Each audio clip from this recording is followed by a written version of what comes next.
On today's episode of the Backyard Podcast, we got Zeb from the Minorities, one of the funniest guys on the net, another Sacramento legend, and he got into his absolute bag on this episode. Enjoy. Ladies and gentlemen, welcome back to the Backyard Podcast. I am your host, Marcellus Howard, and we have another special guest, Zeb from the Minorities. Appreciate you having me. Sacramento rep. Yes, sir. Hooper. You know, occasionally, part-time. Sports enthusiast. Keep it going. Keep it going. Athlete. Something like it. D1. Full-time comedian. You know what I mean? Don't get paid for it, but you know. And I've heard stories from Sheldon High School that you and Jay used to have a cardboard saying subscribe to, or a sign. That was back in the day. That's Okay. when we first started the YouTube channel. Yeah, we had a cardboard. It said subscribe to the Minorities. Yes. Yeah. You know what told me that was Devin Green. Oh, for real? He said, I think I was the Minorities' first subscribers. Probably. He probably was one of the first. So take me back a little bit. When you guys first started off, I just want to dive straight into this real quick. Side note, did you know he's a teacher now? At Sheldon. Oh, he's at Sheldon? He moved back to Sac. That is crazy. So he had a job at Sheldon, and he starts in 3 weeks. That's just wild. Just the idea of him being a student. Do you know what subject he Math. teaches? Oh, okay. So I believe it's special education mathematics. Oh, okay. So it's gonna be super dope. And That's crazy. He has the keys. I believe he'll have the keys to Sheldon, so we can go hoop whenever. Yeah, You know that's what I'm saying? what's Get up in up. that gym. That's what's up. He's the plug. Come on now. That's what's up. But I just want to ask you, man, when you guys first started, did you envision what would become today? Not at all. I was one of the most, probably the most pessimistic of the group. Mhm.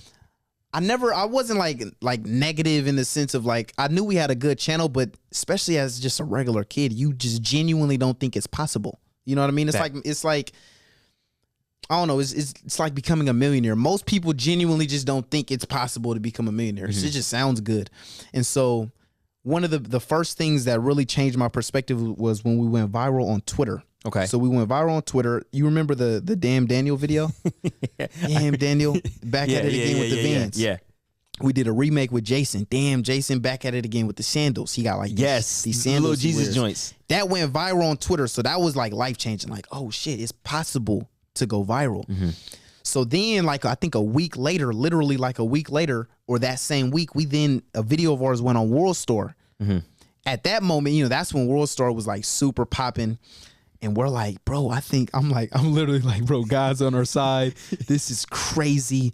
So those were like monumental moments for us. At the time, I think we had like 4,000 subscribers, but that was just huge for us as far as just inspirational. You know, you just need some type of push. But I genuinely never thought we'd get this far or be this big. Shit is crazy. Man, it's insane. And I want to give you guys your flowers. I'm like I said, I'm always, people know watching this, I'm big on that because tomorrow's never promised. And I feel like you should always give those their flowers that deserve it. You guys are pioneers in the game. I mean, really inspirational. You got to think. Today's social media, a lot of people do what you guys kind of started doing Right. years ago. Literally. The public interviews, first of all, I just want to say this. I stole a few of y'all edits because I remember you came to me one time and said you took the little VHS thing.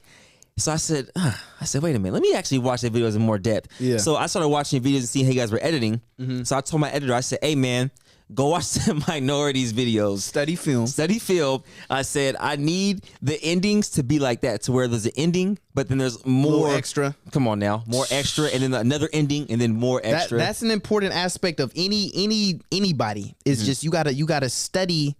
You got to study the game, study film. And so that's something I've always done unconsciously. Like I would just watch videos and I always would notice certain things specifically I like, even to this day. Yeah. That's one of the biggest things is like when I watch videos compared to probably an average consumer, I just always notice little things. Oh, I like that edit. I like that video idea. I like that transition.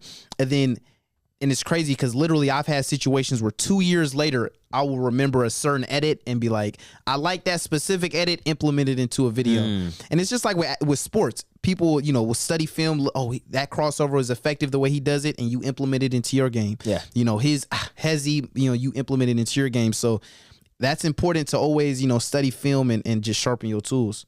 So you talk a lot about sports right now. I mean, I did say you was a hooper in the early beginning of the podcast. I thought I was going to make it to the NBA. That was the whole goal as a kid. No, literally, don't laugh. No, because I feel you though. No, literally. I'm like, that's my whole life. That was my life, was basketball. I was one of those kids who literally all day at the park, 8 hours a day, I would just spend at the park all day.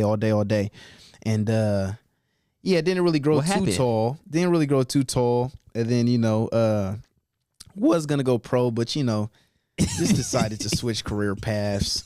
What was the reason you switched career paths? Because I felt like I played against you in a 2v2 a while back, and I was like, you actually had a little bit of game to you, a little bit. So you feel me? So I know basketball hoopers when I see hoopers. Like I know people who have potential to be better than what they are. And I feel like you're one of those guys. Had a little potential, you saw. Yeah, potential. Like, you know what I'm saying? Throw the ball from the backside, a little sneak peek. You know what I'm saying? The truth. Come on. I mean, like, the smoke layup was a little too much for me. Happens.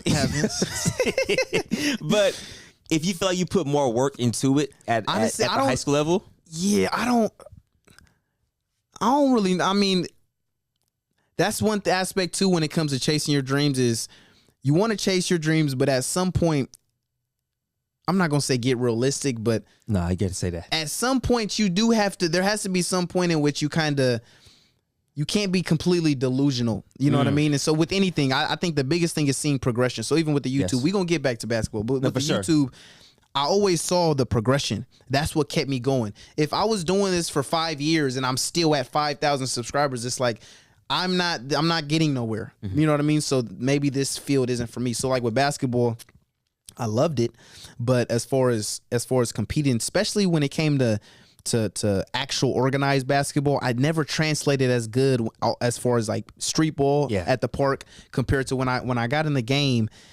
And it's different because it's organized. Y'all running plays. It's you can't just ISO and do what you want to do. You got to kind of play under the instruction of this coach and whatever the team scheme is. And so I never really played nearly as well in an organized setting. And then on top of that, I was small, which is a disadvantage, but there are small people who've made it. But I wasn't super athletic. Typically, if you are small, you gotta in some way compensate, be super strong or be super athletic, dumb bounce. I didn't have that, so just wasn't as skilled. You know what I mean? Yeah, that's pretty much what it was. And then just luckily found the YouTube. And honestly, I didn't even ever plan on really making YouTube as a long term or a career path. It was just fun. Just like with basketball, it was just fun. Yeah. And then eventually it became fun and profitable. And so that changed our life. I think you made a really key point there when you brought up the being realistic, right? And I know you say you didn't want to say that, but I think people need to understand this too. When people say be realistic with your dreams, it's not saying do not follow your dreams. It's like you were saying, realizing that at a certain point, you got to be realistic because you don't want to keep chasing the brick wall. It's not going to move. Right. And I was realistic like that with basketball at a certain age. Like after I graduated college, I was like, I can go play pro somewhere. But I said, you know what? My ceiling in basketball, I've reached my peak. I played against the best of the best. I played at a high level. And I was realistic with myself to understand that, you know what? Basketball is my love for life. But I'm not as good as these other guys. Like you got to think, to be an NBA player, you got to be top 450 in the world. Right. New set of 60 coming in every year. So really you got to be top 370, 360. How far did you take it as far as you went to college? Went to college, played D2, and you could have went overseas type vibe? Oh, easily. But after I tore my ACL junior year of high school, broke my ankle sophomore year of college. So after those surgeries, 3 ankle surgeries. Changed the game. I was like, man, you know what? That's when I started diving more into the content creation. And I realized I was making more money than people were overseas at the lower levels. So I said, man, bump this. I'm not going to fly overseas and put my body on the line. I'd rather go in the backyard and play games and impersonate and have fun doing what I love to do. And that's took me further than content creation. That took me further than any collegiate high school accolade has ever taken me. That makes sense. Yeah. And like I said, you made a great point on that. And I also have another question for you on that. In being realistic, though, like how do you know when it's truly your like dream, you have or like potential in it. Yeah, you have a potential, or like, because people are passionate about a lot of things, but they might not have potential in it. Yeah. So like, what would you say to people One like thing that? I always say is, and that's why I kind of mentioned earlier, like having some level of progression. So even with us, it was small. It took us 2 years to get to 14K. So it took a minute, but you know, these different things going viral, it pushed us up to like 0 to 1,000. Then getting on World Star went from 1,000 to 4,000. And these different things, it was seeing the progression and having fun. And even still, I never saw it as a career path. So I always had the practical route as far as I was going to try to be a firefighter. You know what I mean? Okay, so interesting. I had a practical route, but this is what I had fun doing. And then it wasn't until, you know, we started really having a true following off of this that I was like, okay, let me go all in on this. Yeah. And the crazy thing is, I actually had like a regular job, even when we had like a legit following. We had, I think, even before, so our channel initially got deleted at 800,000. I remember that. At that time, I had a job. Okay. I didn't need a job, but I was just so used to, and I just, like I said, I never really saw this as a career path. I was just so used to having a job and going towards this whole career path of firefighting that I had a job for so long. And what changed the game was I saw a Dame Dash interview. Okay. And he was talking about, you know, being a boss, chasing your dreams. And so I literally, after the interview, I just called in, put in my 2 weeks, and just went full throttle with the YouTube. But to answer the question, I would say seeing some type of progression. Yeah. And one advice I give, and it kind of correlates to what you said, I always say one thing advice I give on our Patreon is I'll be telling people is invest time, don't spend time. So whatever you enjoy doing, a lot of people, there's this famous quote, people with no purpose distract themselves with pleasure. And so a lot of people, they spend years chasing pleasure, whether that be video games all day, chasing girls, partying every weekend. They wake up 10 years later and they realize I wasted my 20s chasing fun. Wow. Really was just chasing distraction, but it was disguised as pleasure, or they were chasing pleasure disguised as distraction. Wow.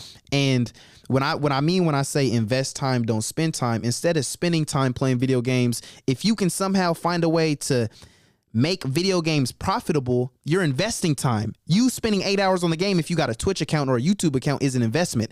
Or partying, if you love partying, cool. Instead of just going to parties, throw parties, or go to parties. And like what we did is shoot videos at parties, or sell merch at parties. And so partying is actually an investment. Find ways to make whatever you find fun profitable. So even like with you loved basketball, you found a different way to make basketball profitable. 100%. And I think that's an important thing too, is like I say, invest time, don't spend time. Whatever you love doing, especially in today's age, there's a way to monetize it. Yeah. If you love cooking, I know a girl, she loves cooking. Literally through Instagram, she started basically advertising her plates, and she would sell plates from home. Wow. Now she has like 20,000 Instagram followers and has like a legit business. And it all started from, I like cooking, and she, you know, found a way to monetize it, found a way to make it profitable.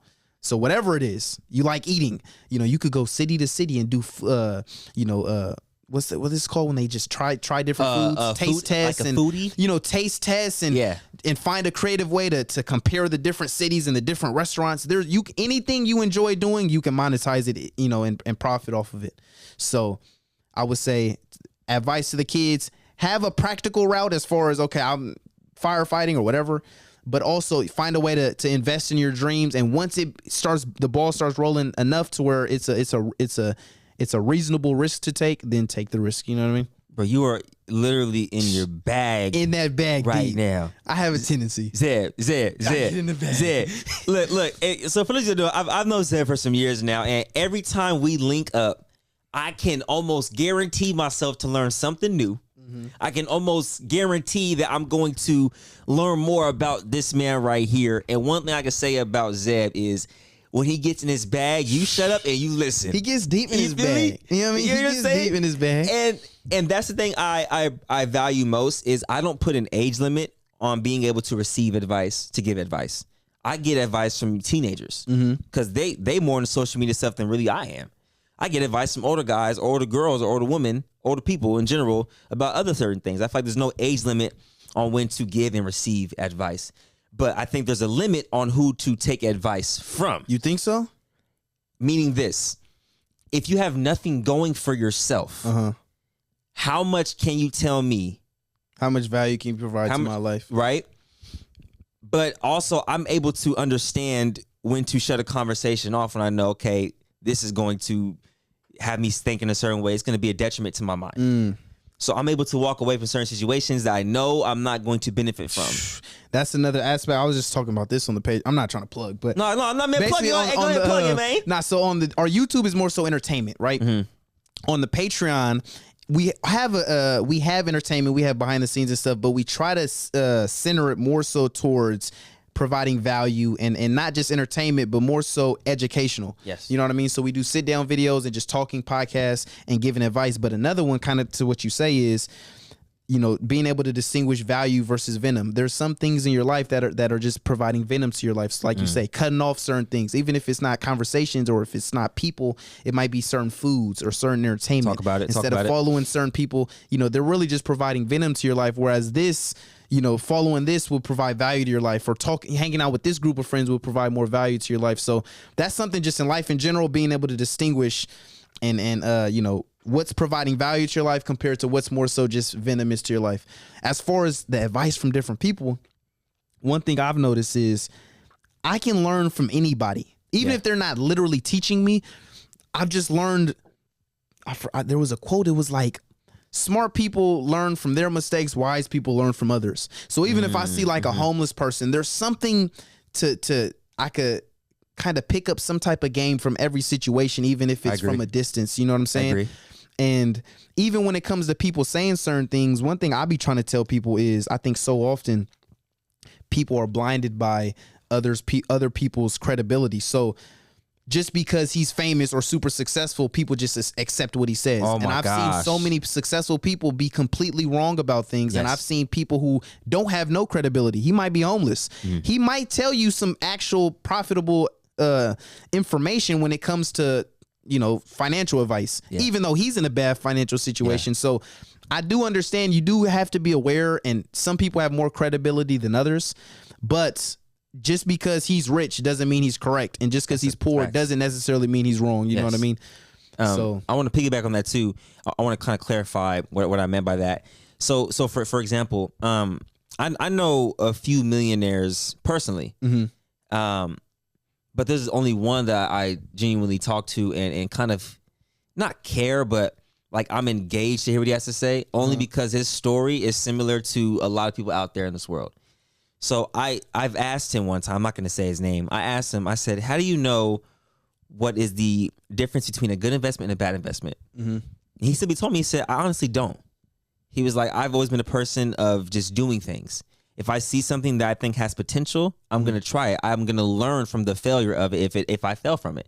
So I started to think more like when I was moving around in my early years and, you know, trying to save money to buy a house and everything, I was always worried about what am I spending my money on rather than trying the experience to learn from it. If it fails, it fails. If it succeeds, it succeeds. But he said you're never going to fully know until you try it. So like in layman terms, he's basically saying you can't do exactly what I did. Yeah. But what I can tell you is that when I see something that I feel like is going to pay tangible dividends, I'm going to go full throttle with that. And I will be okay with the result, knowing that I was the one to decide the kind of the outcome in that because I went to go do it. And that kind of sat with me because a lot of people always say, save your money, don't spend your money, invest your money, don't spend it. But I feel like, too, you can spend your money as an investment. Right. Like these cameras in here are investments, but it costs some money. And I know we talked years ago about being frugal and saving money, and I'm all for that too. But I've gotten more comfortable with spending money on things that I know is going to make money in the long run. So I've kind of stopped the notion of, dang, I don't want to buy that. I don't want to buy that. But I'm like, wait, you know what? How can I, if I do buy that, how can I turn that into monetary value sometime down the line? Right. And I want to ask you, when it comes to money, like, because content creators make solid amounts of money with whatever they do if you're successful. When it comes to that for you, how do you differentiate the relationship with money? My whole thing with money is, so even when it comes to like trying to be rich or whatever, my mentality isn't to save. Okay. You're not going to save until you're rich. You're not going to, you have to make more money. Yes. In order to, like, you're not going to save yourself rich. You just have to make more. So my mentality is I spend money because I make money. You know what I mean? So I think just in life, whether it's money or girls or just anything, I try to just have an abundance mentality of like, if I miss out on this, I'm gonna make more. You know what I mean? And not being scared to just, if I lose her, I'm gonna get another. You know what I mean? Having that confidence. Yeah. Me personally, it's not even that I'm super frugal. Well, I guess you could technically say ain't nothing wrong with that at all. It's more so I personally, there's not a lot it doesn't take a lot to make me happy. Yeah. So if I do spend money, typically I'm spending money on family or just people I care about or just certain experiences.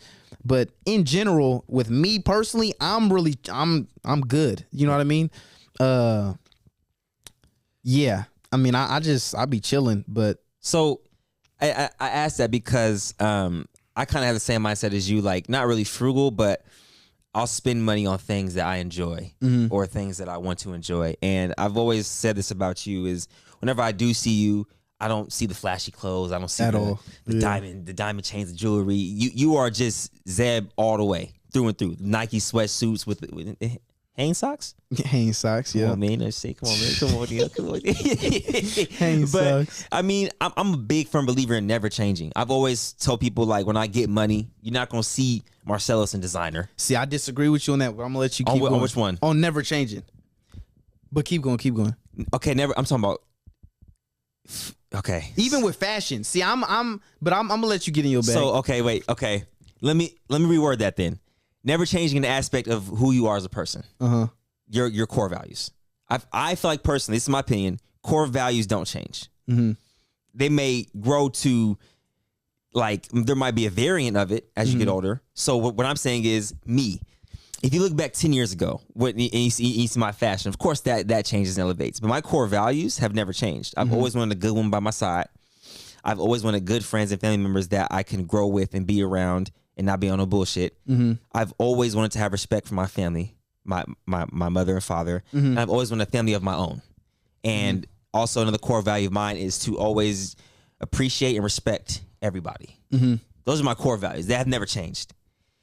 Now they may have gotten variants, like where I'm like, okay, there might be certain circumstances where I'm like, okay, maybe I can switch that a little bit. Like it's not just about having all those things, but it's about what those things also bring value to your life. And I feel like it's not a one-way thing. I feel like it's an overflowing of the cup situation to where I'm able to help you, you're able to help me, and we're able to grow together. Right. So hopefully that made sense of what I was trying to say. But not never changing in who you are as a person, but I feel like your core values personally should never alter. I don't know. That's just me though. That's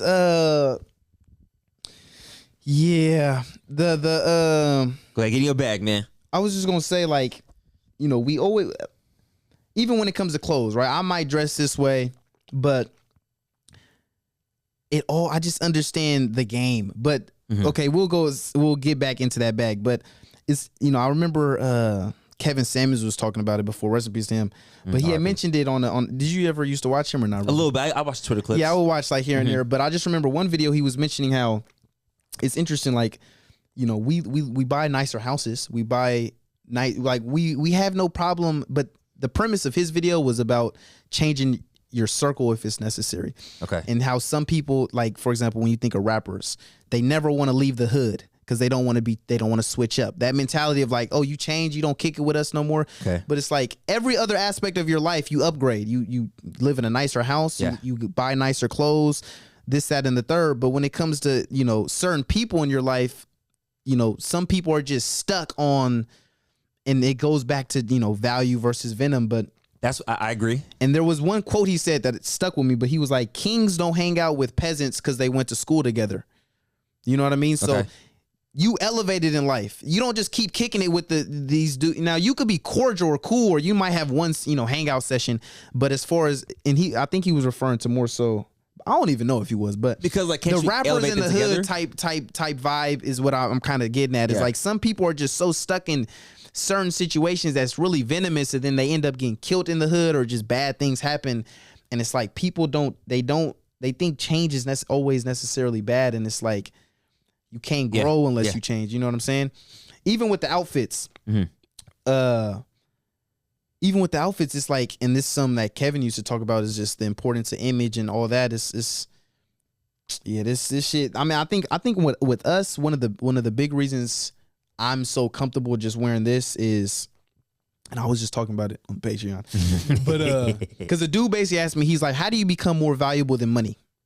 And I said, money isn't the greatest currency. I said, attention is a greater currency than money. I said, attention and respect are the greatest currencies. I agree. I said, respect. I said, attention. You think when people have money, what do they typically buy? They buy things to distinguish themselves from other people to get attention. They buy the jewelry so that they're distinguished from other people. They drive the fancy car, so when they pull up to the club, it's like, who is that? Yeah. They buy things to essentially get attention. So attention is a greater currency, but even more important is respect, because even if you have attention, if people don't respect you, it's That's pointless. That's fact. So I said attention and respect are greater currencies than money. So to answer his question, I'm like, how do you be greater than money? Is be able to walk into a room, get attention and respect. And if you can do that, you're more valuable than money. An example I used when I was discussing it, I don't know if you saw the Jeff Bezos situation where his girl was looking at Leonardo. You saw that? No, I haven't seen it, no. It's basically this famous clip that went viral where his girl is literally just showing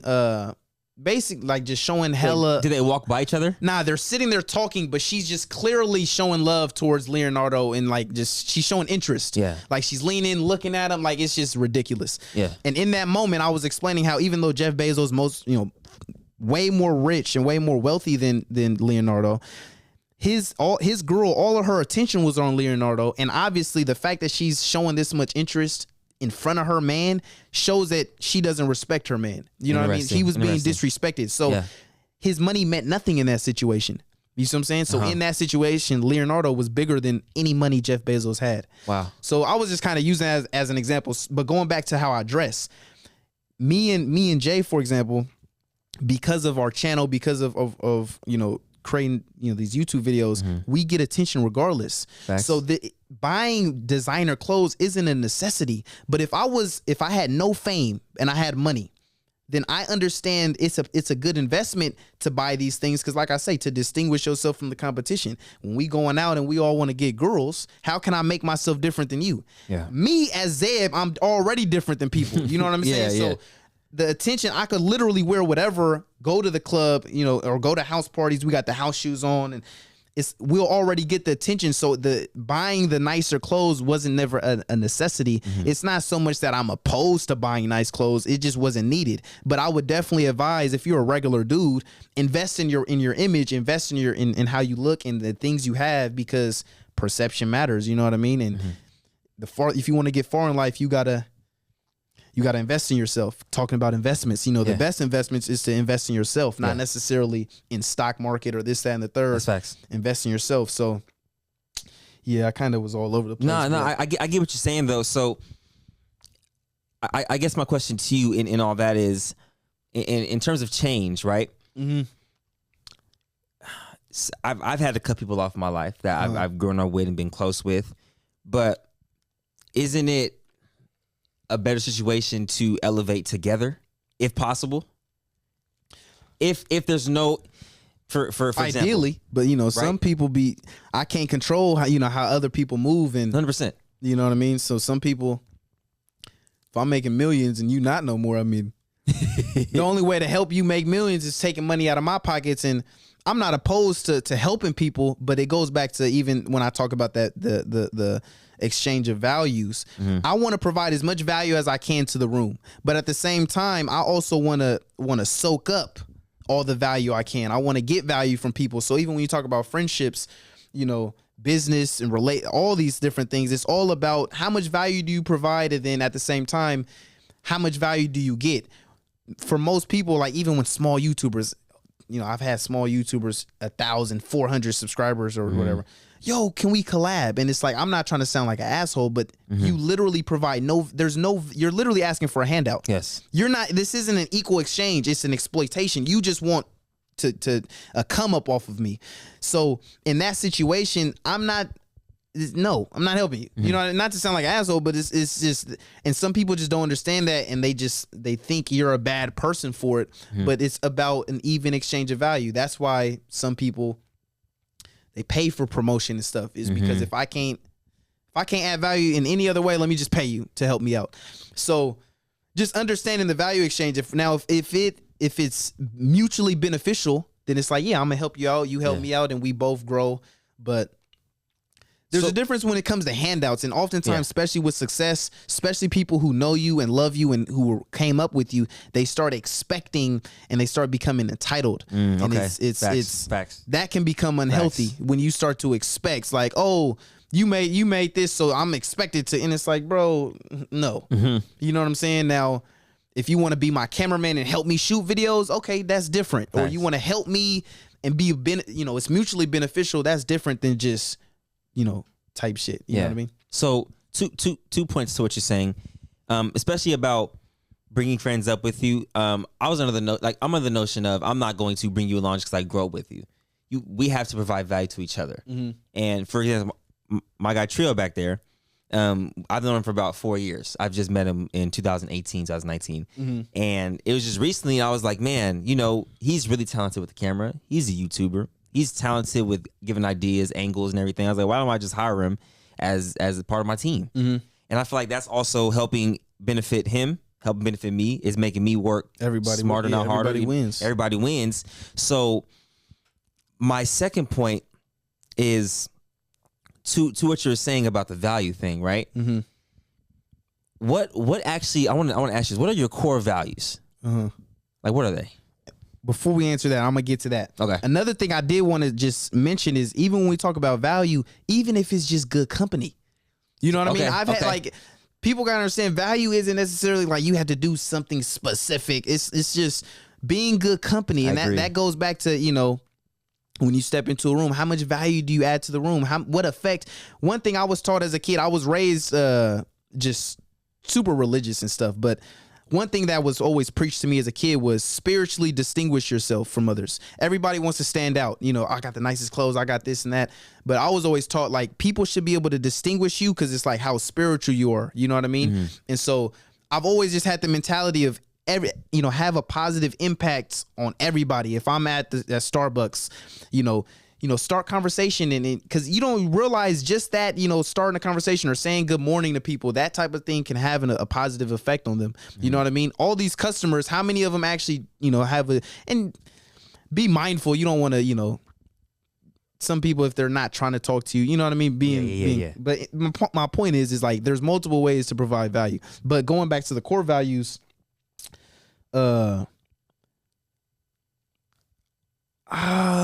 it's a tough question because I feel like over time you may add to them. Yeah, that's the thing. It's like, with my life just completely changed once I became successful, and just like, it really changed my perspective on so many things. But overall, I mean, my core values is just being, I guess you could say, just a good person. You know what I mean? Going back to just the value, I just want to provide as much value as I can to the world, to every person I encounter, to every room I walk into, but at the same time, soak up as much value as I can, be like a sponge, and surround myself with value. If it's my friends, the people I follow on social media, the TV I watch, the music I listen to, just constantly soak up value. And that's another thing when you talk about food for thought, food for your body. It's like, all of this shit has an effect on you. Eating certain foods is healthier, provides more value to your body compared to other foods. Listening to, the things you listen to and watch, it goes straight to your brain. It's food for thought. So being aware of what you watch and what you listen to, all these things can either provide value to your life or venom to your life. So I guess that's kind of ultimately like just trying to provide value and soak value. But yeah, one thing I will say though is growing up like poor, you're taught a certain way. Then once you get on the other side of the fence, you just see life completely differently. You know what I mean? I don't know how to really. Yeah, no, I agree. Like, you kind of like the rags to riches stories. Yeah, something like that. It's just crazy. Yeah, my life just in perspective kind of changed on a lot of different things through experience and through life. Yeah, but like I said, that's not normal. Yeah. Like, it happens to a lot of people. And I know we're going on a tangent about this whole value thing, but I feel like it's really important to talk about this because on my last podcast, I was talking about how you're kind of training your audience to buy you. For instance, merch, right? If you hit 100K subs everybody automatically thinks it's time to drop merch. Or you hit your first banging video, it's time to drop some merch. It doesn't work that way. And one thing I can say is when I buy to support people, I said this in the last one, I feel like I'm supporting them and I feel like they're adding value to my life because I support them for a certain reason. So like for the minorities, for example, I support the brand because I rock with y'all. And you guys add value, humor, entertainment, life lessons to my life, right? So it kind of makes it easier for me to click that purchase button. What people, I feel like, get misconstrued again is when they think a follower count equates to sales, retention rates, engagements, which is not always the case. You can have 100,000 followers, get 1% engagement. It's not really nothing. But if you have 100,000 followers and get like 50,000 of those 100,000 to engage, like that speaks volumes. I always say this, I'd rather have 10,000 loyal followers, subscribers, supporters that are going to buy what I do, watch what I do, than have 1 million that don't, that literally don't watch, like 1 million of them don't watch the video. Because it's like, where's the value in that? And that's one thing Patreon really taught us to just realize is, let's just say, and for those who don't know, Patreon, the way it works is essentially like Netflix. You pay $10 a month to watch entertainment from Netflix. You pay X amount a month to watch entertainment on that Patreon. So with Patreon, you really realize the power of just the people, and you don't need, people think you need 1 million subscribers to get $1 million or 1 million followers to get $1 million. If you have 10,000 people, like you mentioned, and each of them pay you $10 a month, that's 100,000 a year. That's it. That's 100,000 a month. That's it. So that's over $1 million in a year. Just off 10,000 people, $10, right? Which $10. isn't a crazy amount. So, you don't need a huge following to really, profit off of it. You know what I mean? That is a big point.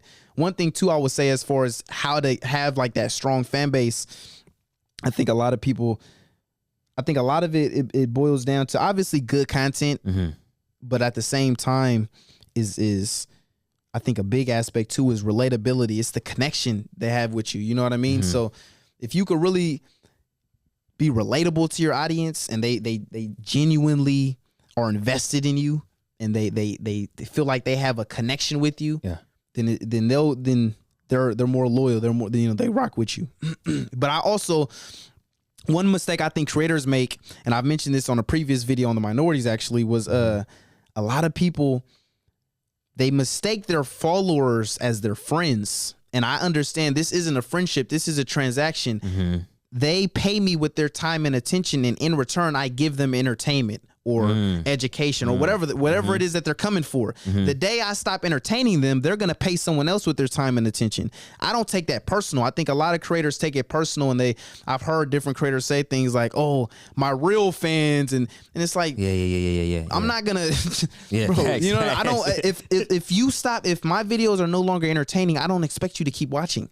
You know what I mean? I understand this is a transaction. These aren't even though they might feel as if we're friends and we have a connection and people see you in the street and show you love, the reality is we aren't friends. I don't know you. This is a transaction. You know what I mean? So that's actually a crazy point. Like I've never actually heard that analogy. And it's crazy you say that because I know people personally who will lose followers, lose subscribers, take it personal. Yeah. And I've always been like, man, I really don't care. Like at the end of the day, I used to care, like subconsciously, but older I got, I started to realize, like you're saying, it's a transaction. Not only is it a transaction, I feel like it's also just a sign of, okay, like I was in their life for that season. I've done my job. Now it's time to help the next person. And it just and it depends because at that season they might have wanted a certain, let's just say you make a certain type of video. They might have wanted that type of video at that age, or you know what I mean? Facts. But once they got older, they got to college, they stopped being entertained by that. So now their entertainment or even their values or their perspective changed. Instead of looking for entertainment, they're looking for education. They're going to YouTube to be educated, or you know what I mean? Trying to find something. So there's multiple different reasons, you know what I mean? And so, I just understand it's a transaction, and I always just focus on the product. The product will sell itself. So if you make whatever the product is, music, YouTube videos, trying to make the best videos, being, versatile with it, having the basketball, then having the podcast, you're touching on different demographics. It's a different product. People who come here aren't looking necessarily for basketball. you know what I mean? Necessarily. Yes, They might want to hear basketball conversations here and there, but they're not looking for drills. There used to be a time I was that kid who literally, the type of videos you make, and it's crazy. My little cousin be watching. That's love, man. Shout out, little cousin, man. I was watching this room one day. He's watching, man. I'm like, I know him. But anyway, there was a time I'm looking at all these basketball drills, and I used to go to the park, and I was one of those kids, literally the same type of drills you would do. I was the kid who would look at these, watch them all day, and go to the park and practice them. Yeah. So, but then when I got older, not looking for that no more. You know what I mean? So it just depends. But yeah, just understanding it's a transaction and just focusing on the product, not taking it personal. Make a better product. Yeah. Some people blame the audience and why ain't you buying or why ain't you shouting my YouTube channel out? Because I don't like your YouTube. And that's another thing. Yeah. Even when it comes to selling merch and stuff, I don't expect my friends to buy my stuff. It's like this has nothing to do with our friendship. If you want to do it, I appreciate it for sure. But you know, watch my videos or buy my product if you want to, if you enjoy it. And I think some people like going back, you know, they expect their friends to buy their stuff or it's like, bro, there's no obligation. There's no obligation for me to spend money on, you know, people say, oh, you would buy your favorite celebrities. Right. Because I like Drake's music. I don't like your music. You know what I mean? Like, that's just reality.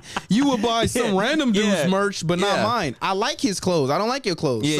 It's not personal. Like, I don't like your friendship. I like your company. I like hanging out with you. I like playing basketball, whatever. But if I don't like your merch, I'm not buying your merch. Yeah. And it's not personal. Some people take it personal, but but it's like, even to elaborate on that too, when it comes to buying merchandise or shouting people's music out, I'll even take it one step further.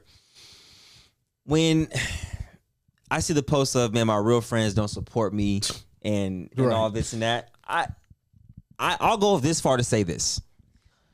If your real friend supported you, some of the music people make nowadays, they don't have real friends supporting them because they're not telling them if it's weak or not. Literally. On some real shit, though. Yeah.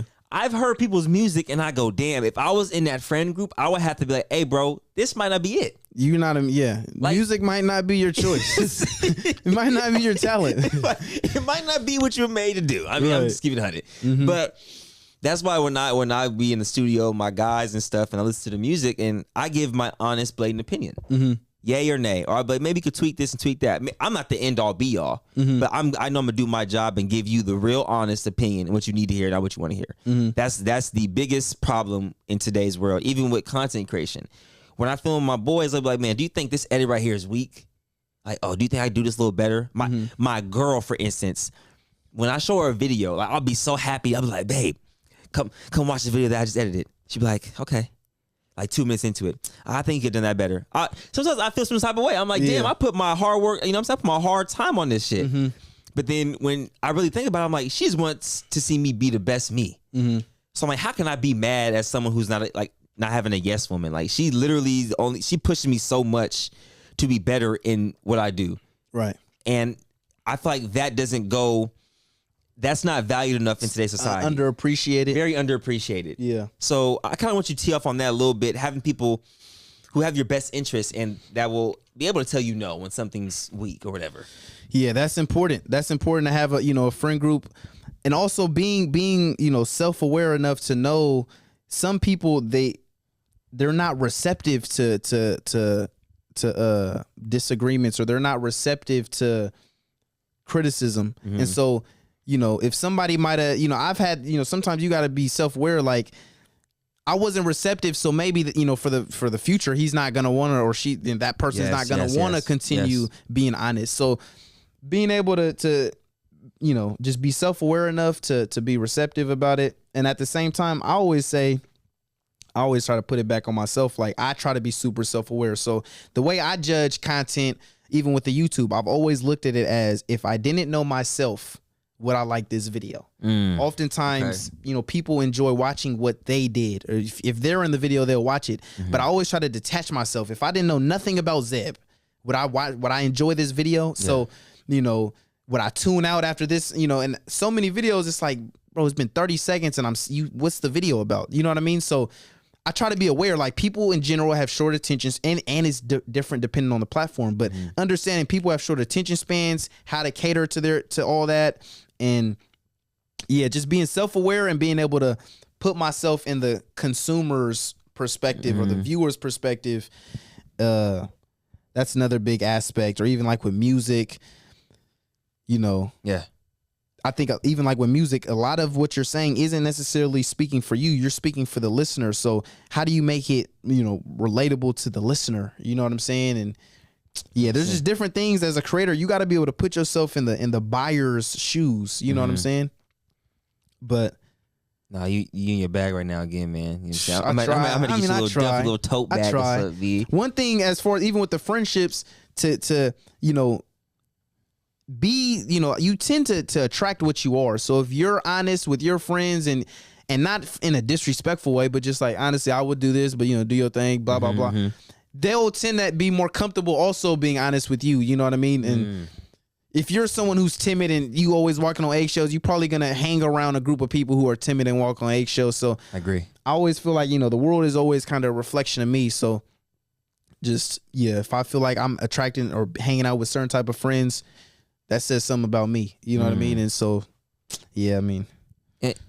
shit gets deep. I mean, you made some great points there, and it's kind of hard to pinpoint and kind of give you a rebuttal to even talk more in depth about. You know what I'm saying? You go, but it's like, I feel you though, because when you get on a tangent with one thing pops up, you're like, damn, that's also in correlation to what I'm talking about. Yeah. And another thing on friendships before I get into this next topic, you did tell me off camera that you are in a relationship. And me being in a relationship for 6 years, man, I'm 6 years kind of a vet in this thing. Yeah, I'm a rookie, man. I need all the advice I could get. So my one question to you about this relationship thing is, how do you envision keeping the spark for so long? Like when you date somebody at this age, I'm sure you're trying to date somebody for real to be serious. You're right. How do you envision keeping that spark? Yeah. And we were literally just talking about that. Me and Jason was talking about that today, literally before I got here.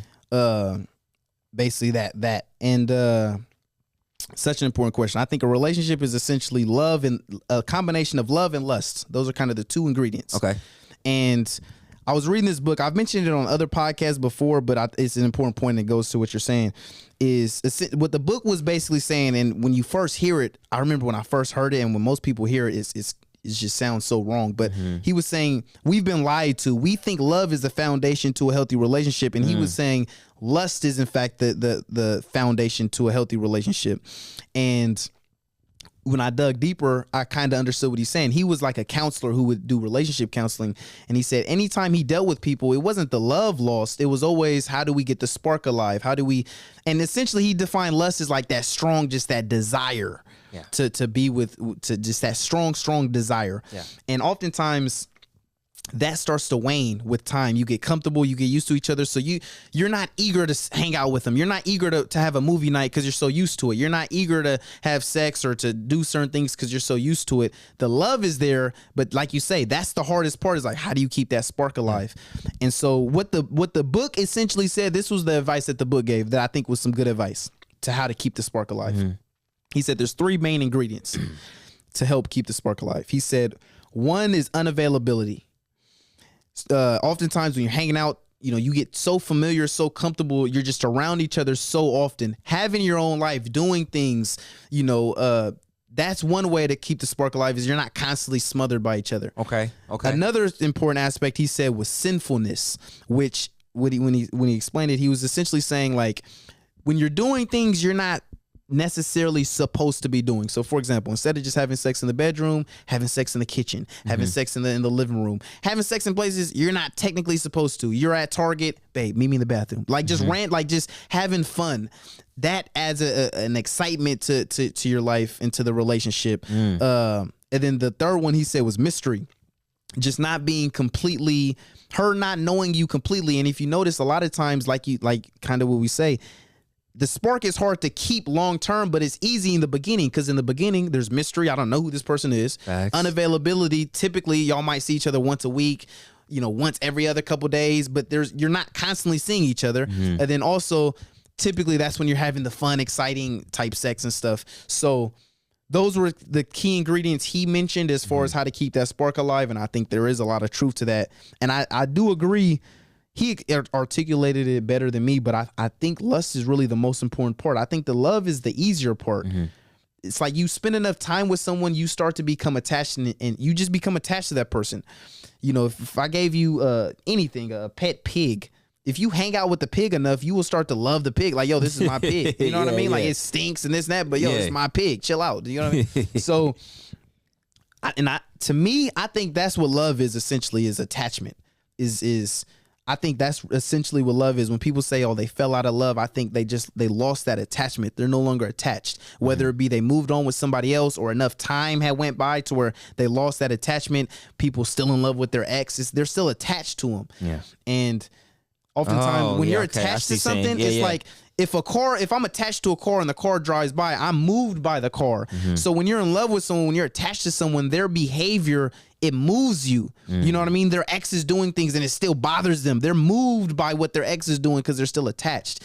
And to me, that's essentially what love is. Once you start developing that attachment, it's like that in a sense is love. And I think that's the easier part. You know, you spend enough time with somebody, you'll have that. But I ain't gonna lie, the lust is a huge.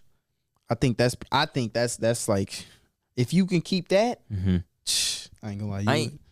I ain't never thought of it that way, man. Because they always talk about lust, especially in the Bible, and it always has a negative connotation. That's why when you read the book, or when I read the book, that was such a like, lust is the foundation. It's so backwards to what I've been raised to think. It makes sense, but it makes sense though, because I've talked to married couples who've been married for 10 plus, 20 plus, and the one thing that I notice when I look at these couples is that spark is always there. So I'm like always wondering subconsciously, without being all up in their business, like trying to pick their brain, how do you when you wake up every morning, you just still have that same butterflies in your stomach that you had from day one. I feel like that's huge. I feel like choosing the person every day is one of the most beautiful feelings ever in a relationship, in a marriage. Anything, right? Because you're literally waking up and saying, I love for you, I lust for you, I choose you every morning with your flaws, through thick, through thin. Being chosen, I feel like, is one of the most worthy things in this world, men and women. And I know men don't kind of want to admit to this, but me personally, when I wake up every morning, I know, like, dang, my girl literally chooses me to love on me every day that I'm alive. And it does require, that's one thing I was just talking to Jay about it, is that there is a difference between just messing around with random girls and then having a relationship. It's a difference. Yes. And one of the differences is like, you have to kind of make a conscious effort to like always exercise your pimping. I mean, not literal pimping, but just always date your girl. Kind of like we should say, do it every day. Never. I've caught myself, it might be a week or 2 weeks where I kind of have a moment of self-reflection where it's like, I'm getting too comfortable. You know what I mean? I'm so used and comfortable with just we chilling at the house every day. Yeah. Let's sprinkle in occasionally. Let's go out somewhere. Let's do something nice. Let's create go jet skiing or something. Yeah. Let's like I say, continue to date your girl.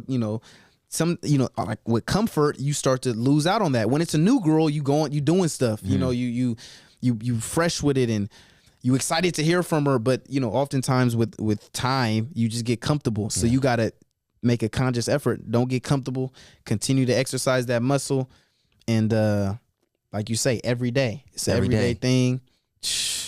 Every day. Nah, that's real deal, man. Like I said, you got to really be on your P's and Q's every day when you date somebody for years. Nah, yeah, 6 years, that's a long time. It's a long time, man. And I'm going to tell you one thing, man. You got to think, I've been with her for 24 seasons, right, of her life. And, through the ups and downs, one thing I can say is love's never changed. I mean, not to put our business out there, but we're planning on eventually getting married soon, right? And one of the things we've promised to each other was, since we've been super serious with this, like the intimacy level, we're trying to save more of that for the marriage, because we're on the point of our lives where it's like we want to focus so much on our emotional connection than physical until we're married, because we've been together for 6 years, right? So I feel like this is more of a challenge. Like, how can we challenge each other more to be there mentally, right? And I feel like this is one of the biggest and best, and it's kind of a blessing, honestly, to have a woman and me and her on the same page with certain things. And it's like, sex is needed in relationships. Intimacy is needed, I feel like, in certain relationships or relationships in general. But when you can withhold it and just connect on an emotional level, no better feeling. I was having a conversation with the homie about this. He's waiting till marriage, right? Yeah, nothing wrong with that. And this goes back to when I was like, my perspective has changed so much. So one thing I be thinking is, so like, even like when it comes to like waiting, you know, the religious, you know, waiting till marriage to have sex. I was raised like with these type of principles and these type of ideas, but the older I get, I kind of look at, even like with religion, I kind of look at it as whether there's a God or not. Yeah. Right.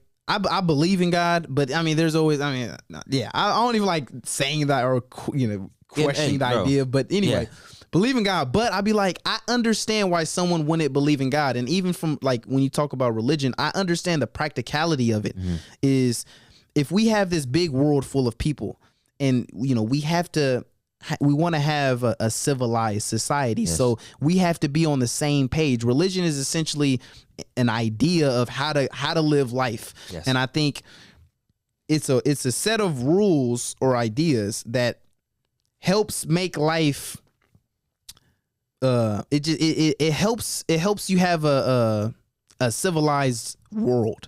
And I think there's a lot of practicality to every different aspect. So even like when you talk about waiting till marriage, I think the practical aspect is not giving for the woman to not give her body to a man before she gets commitment from a man. And this is how you prevent single parents, is because when you just have, this is why even in today's society, hookup culture, you just meet someone on Tinder, meet somebody at the club, have a fun time, and a lot of times you have these accidental babies. Yes. You know what I mean? We didn't plan, and this is why oftentimes they'll become single parents, is because we never were compatible for a relationship. We just had a fun time. A baby happened to pop up, but we never were compatible. So when it came to being together and raising the baby, it wasn't probable to happen.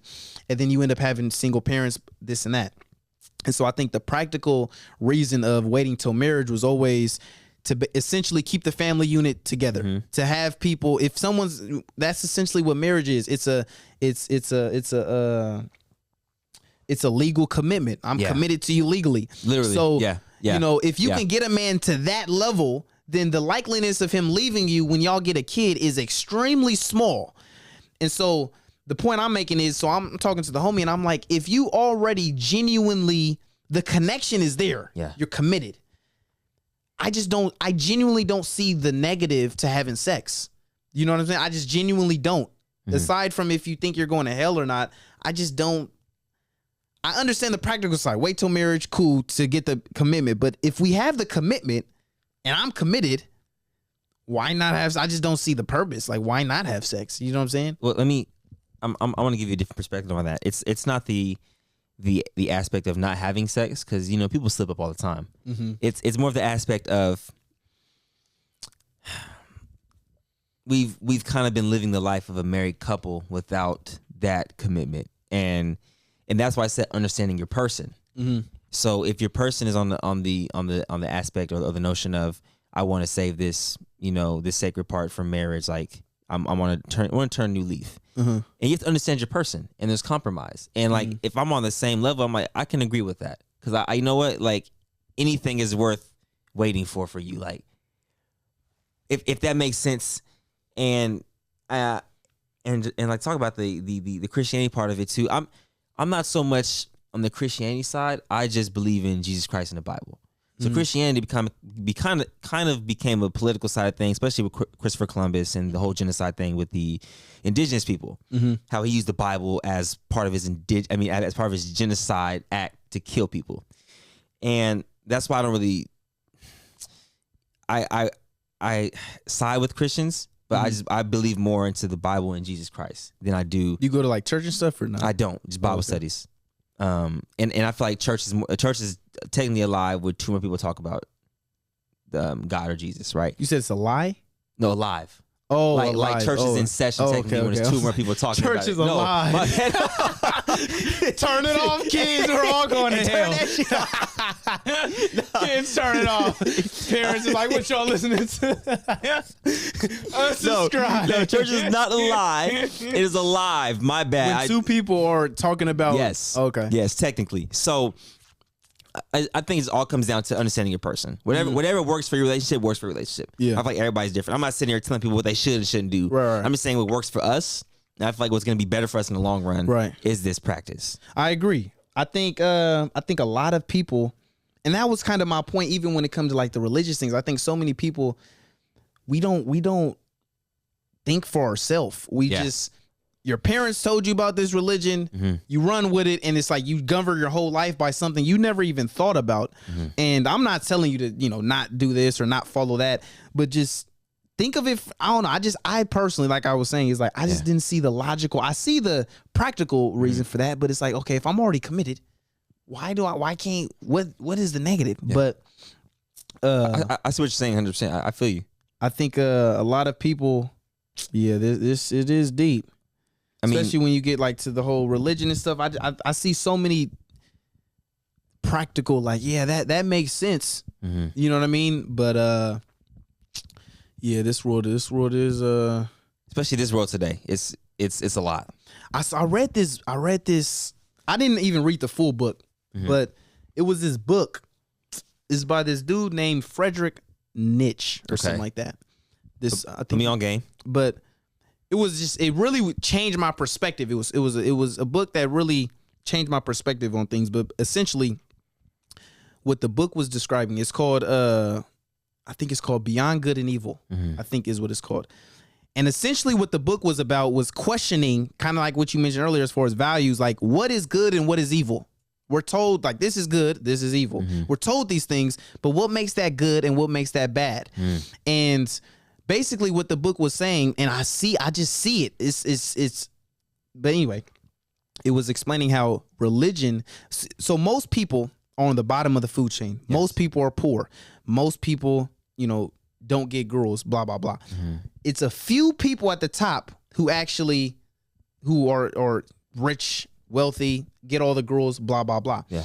And so it was basically explaining how religion and all these different things are ideas to keep the poor people essentially happy with where they're at so that they don't revolt and try to get up here. Okay. It was a tool used to keep you, the idea of, and I see it even in the Bible, the quote of like, it's easier for a camel to walk through the eye of a needle than for a rich man to enter heaven. Have you heard that quote? Essentially basically saying it's easier for a camel to walk through a needle it's basically saying it's impossible for a rich man to get in heaven. And there's a lot of ideas around the just promoting like it's all good that you're poor now because in the next life you're gonna be rich in the next life. Okay. And it's essentially basically telling you be happy with being miserable now because in the next world you're gonna be happy. And it tells like the poor people, no, the rich people, they and I see so many like people where it's like I think it's just they're coping, but it's like they tell them the rich people are really going to hell.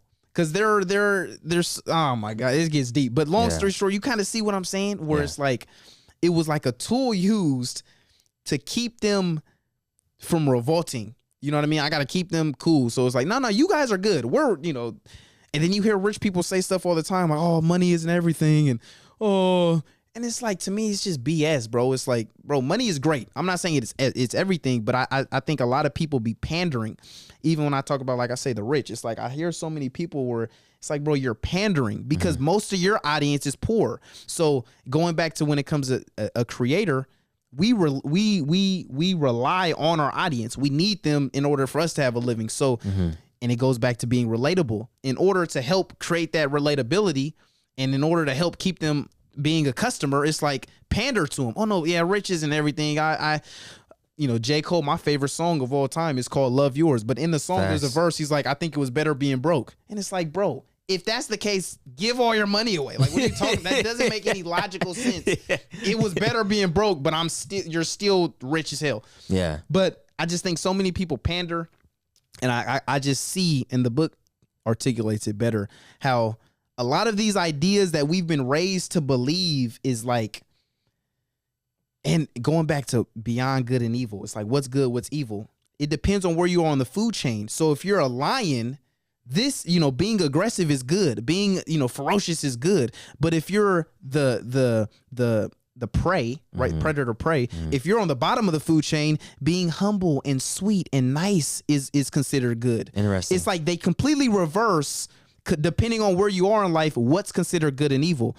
And even with the whole sex, I know so many dudes, because like I said, I was raised religious, where in reality you couldn't get girls, but you felt better feeling as if I'm living a holier life because I don't have sex. It was just a coping mechanism, because really you can't get girls, but you have these words in this book that tell you that you're holier than thou because you live this life. But it's you know what I mean? It goes back to kind of the predator prey.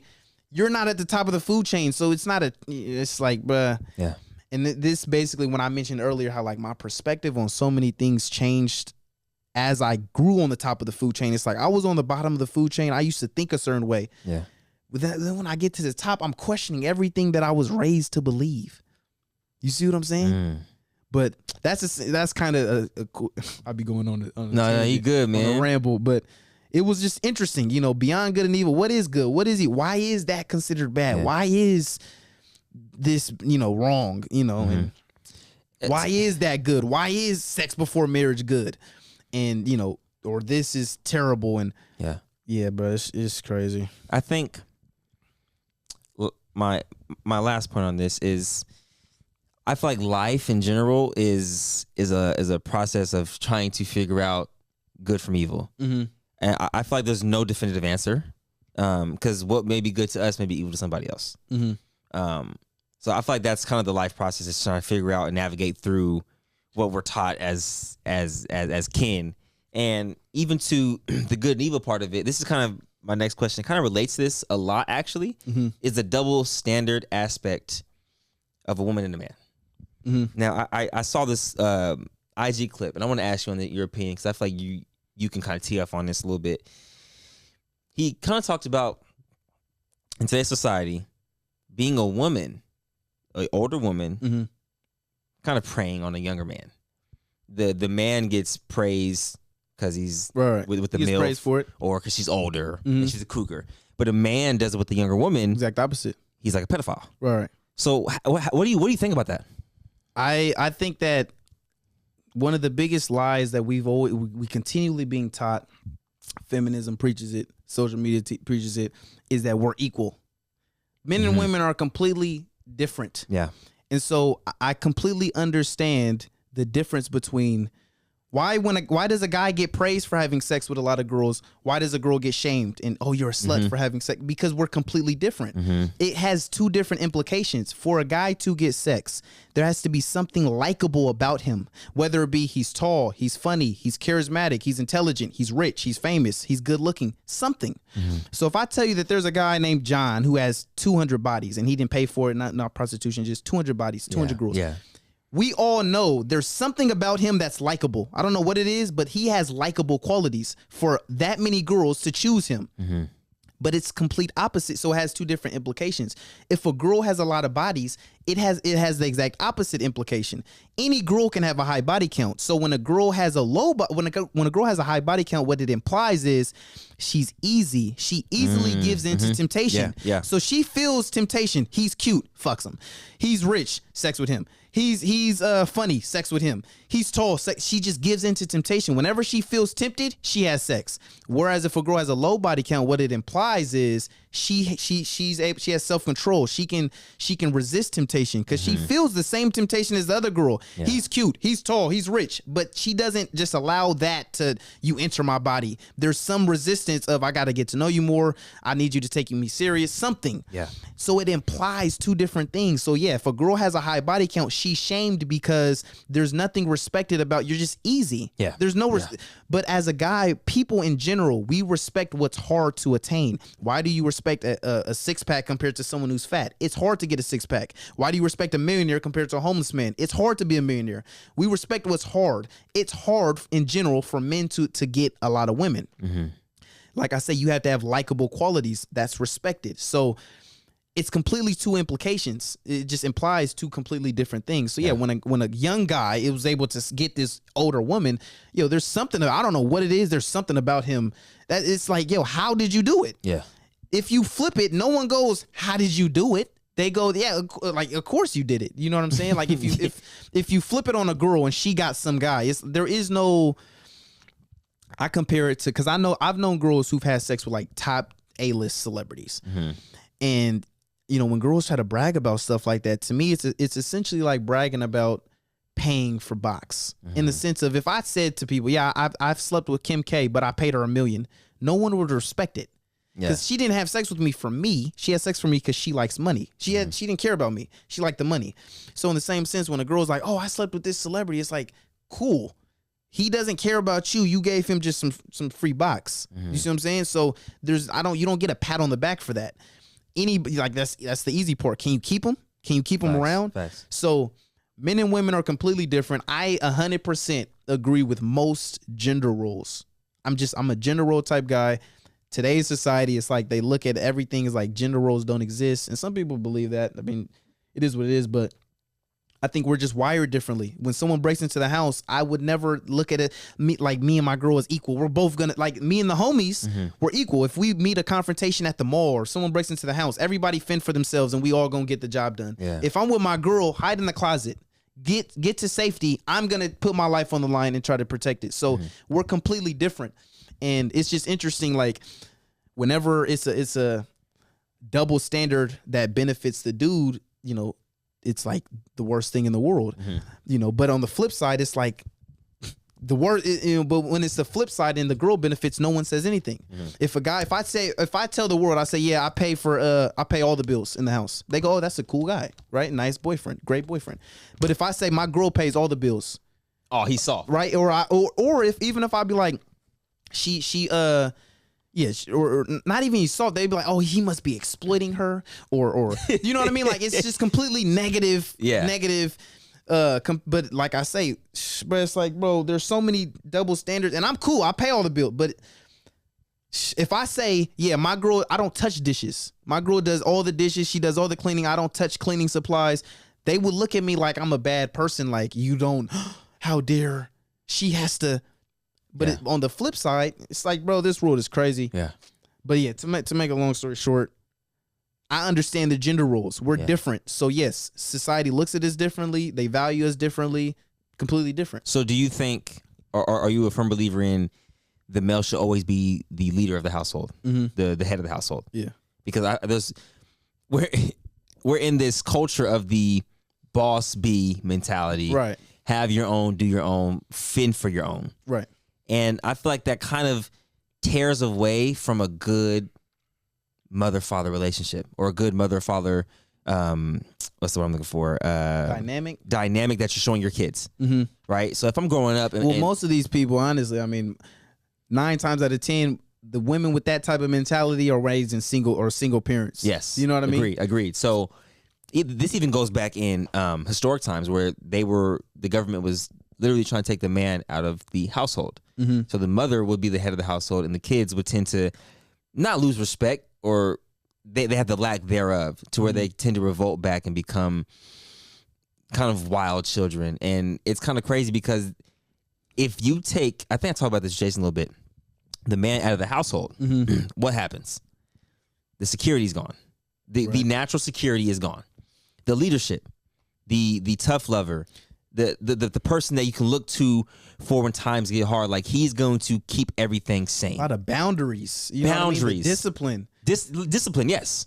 Right? I got a homie, not to cut you off, but I got a homie who he literally told me, and I know because it's so true, but there's so many, he's like, when he was a kid, he did whatever he wanted to do. He was out in the streets doing a whole bunch of stuff he shouldn't have been doing, because there was no fear at home. What are you gonna do, Mom? Yell at me? Yes. There's just, it's just, that's just, at the end of the day, I know, healthy fear, bro, literally, and fear, yes. It's a healthy fear for your father. When you get in trouble at home and your dad out there, your mom, I'm calling your daddy. I guarantee you gonna straighten up. Right. Well, I mean, at least I did. A lot of these people didn't have dads at the house, so they can't relate. like don't get me wrong. Like, I've had an interest in parenting situation myself, but one thing I did know is when dad came home and I was acting up, I know he's gonna get my ass beat, get cussed out, or both. So I knew how to get my shit together. And a lot of people have never gotten that dynamic, and I think this culture will miss a lot of that too because of the I'm a bad B, I'm a boss B, and all that type of mentality. It's completely backwards. I remember it's just completely. I'm just big on. I think whenever we try to fight nature, I'm big on just what's natural. So it's just natural. I'm that the man is the leader because it's bro. We're the bigger, more dominant. If you just had two people in a room, a guy and a girl, I could literally force you to submit to me. You know what I mean? It's just unnatural for me to submit to someone you're smaller than me. You're I don't know. It's it's just so many. And then I even go into a lot of what we value today in the different genders. It's primal. It's why do girls like a man who could provide and protect? It's when you look at the caveman days back in the day, right? You got to understand women are the ones who get pregnant. That's fact. Right?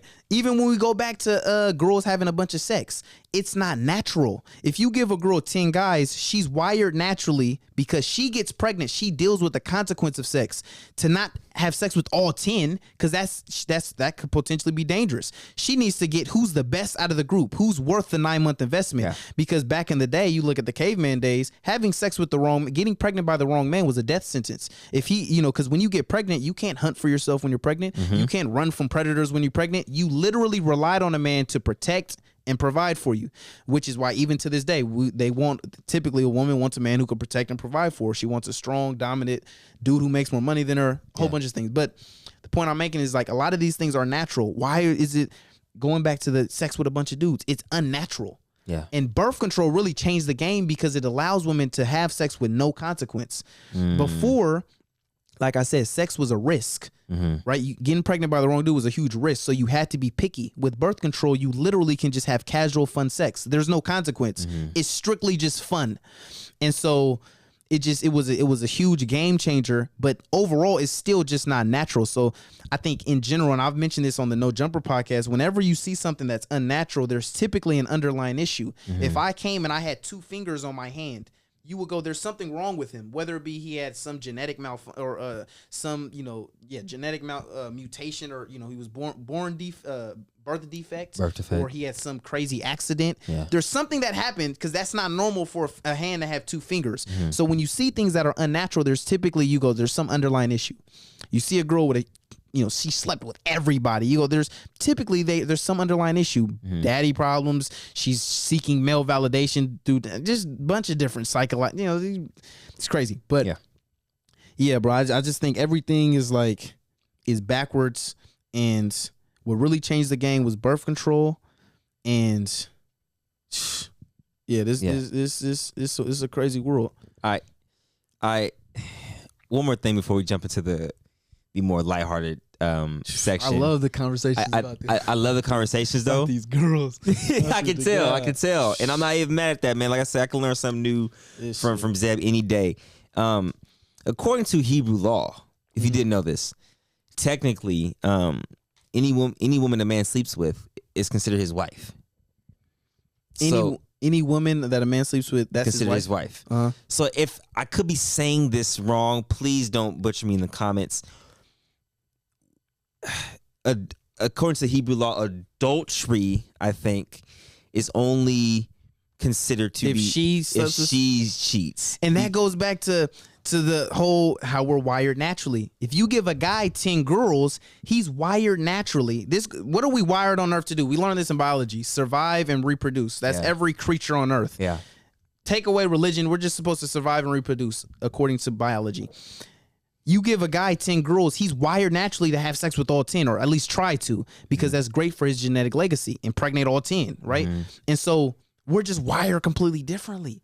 So so going back to what you say, it's only adultery if she sleeps with somebody else. It's something like that, and it's crazy to me because it's like the man, whoever he sleeps with, becomes his wife, and then the woman, adultery can only happen if the woman is the one cheating, and it kind of messed my mind a little bit because you think adultery is both ways, which I think it still is. Like, I think if you cheat, you cheat, no matter the race, no matter the not race, the sex, the gender, and that's not a talked about enough thing. Like they're talking more about the historical facts with relationships like that, and yeah, it's just an interesting thing about food for thought for you guys out there.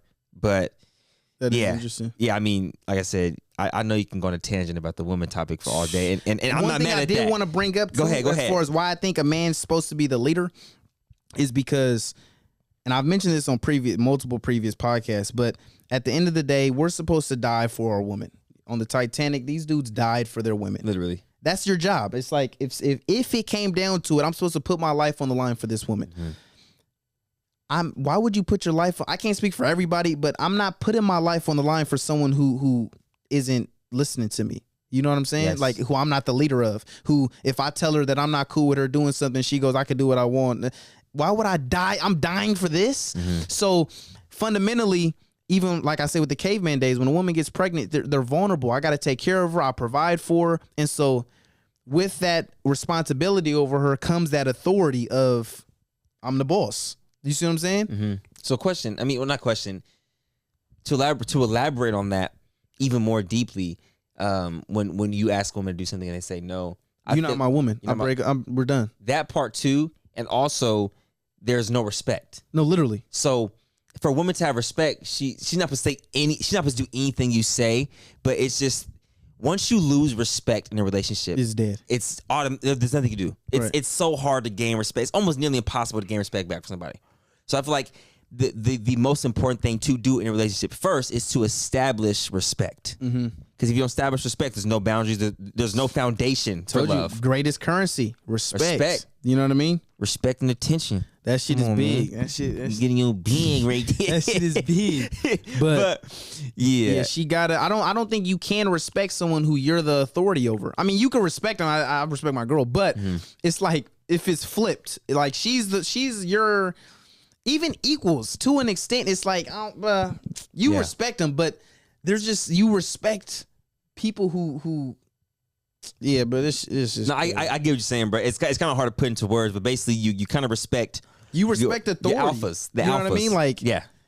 And I'm not saying women should just blindly follow anybody, but if you choose this as your man, then yes, that's your man. You live under his program. Yes. I always say, man, you take my last name. I don't take yours. That's so true. You under my program. You gon' if you want to be my girl, I'm not trying to pressure nobody to do nothing. But if you want that title, if you want my last name, you gonna live like a Janelle. You know what I'm saying? You are no longer whatever your last name. You are a Janelle now. So there's a way in which we live. There's certain things in which we don't do as a Janelle. I can't speak for other families, but and it's just like as a kid, there's certain things as my parents taught me. This family, we move differently. I don't care what your friends is doing. We don't do that. Fact. You see what I'm saying? Fact. So taking pride in your last name, taking pride in, and I always say, man, a family is a team. It's a unit. Yeah. We got to be on the same page, and you can't. I want the relationship to be like this. She wants it to be like that. How we gonna have an effective team if we on two separate? You know what I mean?